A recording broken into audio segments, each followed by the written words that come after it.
Yes, sir, there are a lot of things wrong. We're not perfect. We make mistakes. We will continue to make mistakes. We have a very hard job, and that's just the fact of the matter, and that's the way things are.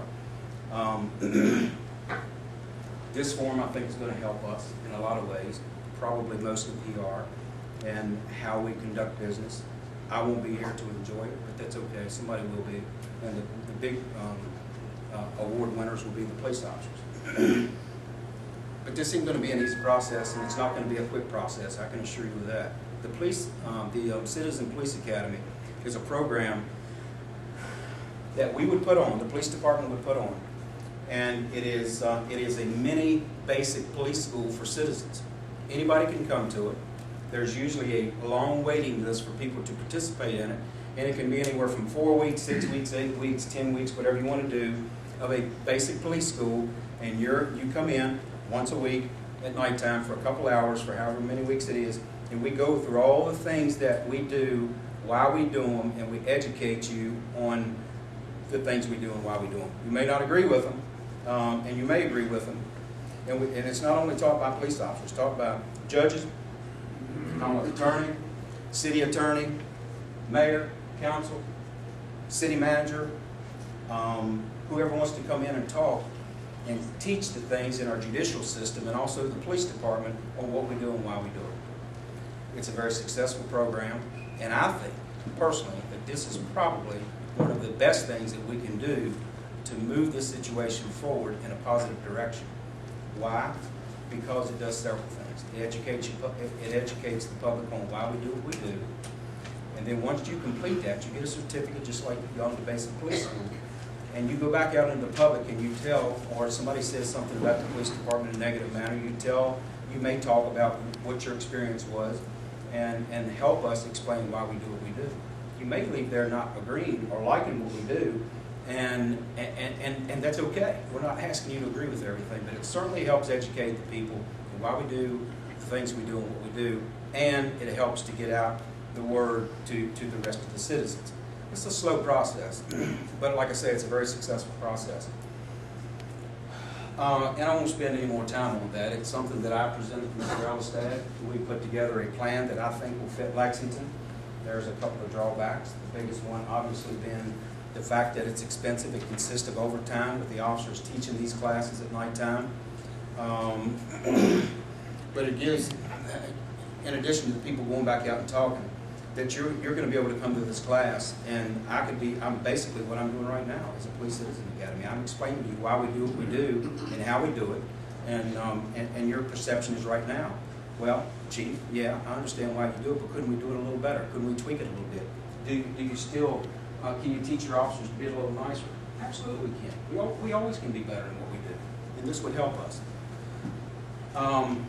The money issues is a problem with that. So my suggestion is going to be, even though I presented the program, I think in all fairness, whoever the next chief is going to be, that it be a decision on it, I suppose, would be maybe to be put on hold, and let the new chief come in, and they may have a different idea. They may have a different perspective. They may say that this program doesn't work.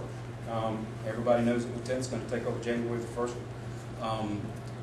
He may decide that it's another road that we should take in reference to this. So jumping on the bandwagon now, I'm not sure, and initiating it before I leave is the right thing to do, because it may come that you get another chief who doesn't particularly think that program is going to be functional in this community. It may not be fair. Mayor, I didn't know if this was a question and answer for the public or for council or you all. Well, I think we'll start with council, and then if resume to the audience would like to ask questions in this time, we'll do that.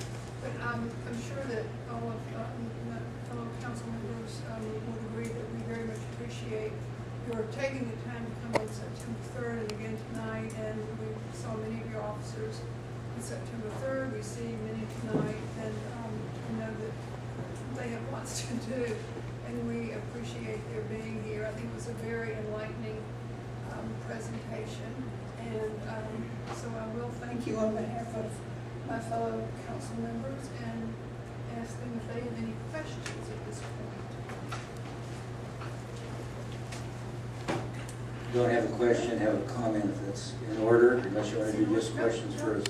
Comments or questions? Yeah, I add myself to what the mayor said. We know each other well enough that I want to acknowledge you for an outstanding presentation, and it was all I expected from you. I want to do a little bit about, you sent the message to us, I want to send just one message back, and I'm going to try an analogy. I hope everybody here likes football. If I'm a Virginia Tech fan, and we're on the 3-yard line, 3rd and goal, I expect Virginia Tech to run off tackle and score. And if I'm a Virginia Tech fan and we've got the opponents in a hole and the guy drops back to pass, I expect that defense to be able to stop him. As a Virginia Tech fan, what I don't expect is people spiking the ball in the end zone and high-fiving in the backfield. That's not part of the job. Since we had our meeting on September the 3rd, I've had a number of encounters with citizens from Lexington. I talked earlier about terrorists versus apostles. Somebody said, when you treat somebody well and you create an apostle and they're going to tell 10 people, you treat somebody poorly, you created a terrorist and they're going to tell 10 people. Thanks to a couple of ride-alongs that Bucky set up for me, I've been able to be an apostle over the last month. But I have gotten one complaint from 5 or 6 different sources, and it gets back to this whole intimidation issue again, where people would come up to me and say, Bob, I did such and such wrong, and it was wrong, but the way I was treated by the police officer was embarrassing to me. I felt I was being treated. One thing I've learned in the last month that we got to fix, and I want that message to go back to the department. Any other comments, Mr. Cox?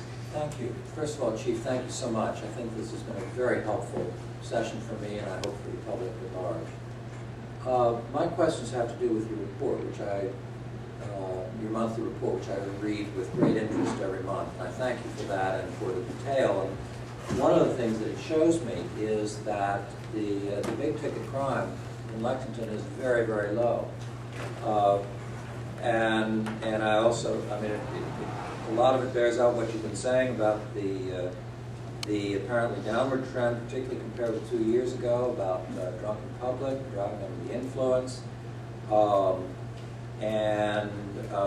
I also noticed the increase in forgery and fraud, which may be a manifestation of the economy. But it's interesting to see what you have to deal with and also what you don't have to deal with. I'm very glad for what you don't have to deal with. I noticed a very large increase in traffic violations. Could you tell me about that? Compared to last year? Last 2 years. Last 2 years. Increase in officers. We're now full staff. We wasn't in the past. And when you hire brand new officers, which we have, I'll call a new officer within a couple of years because they're still going to write a lot of tickets.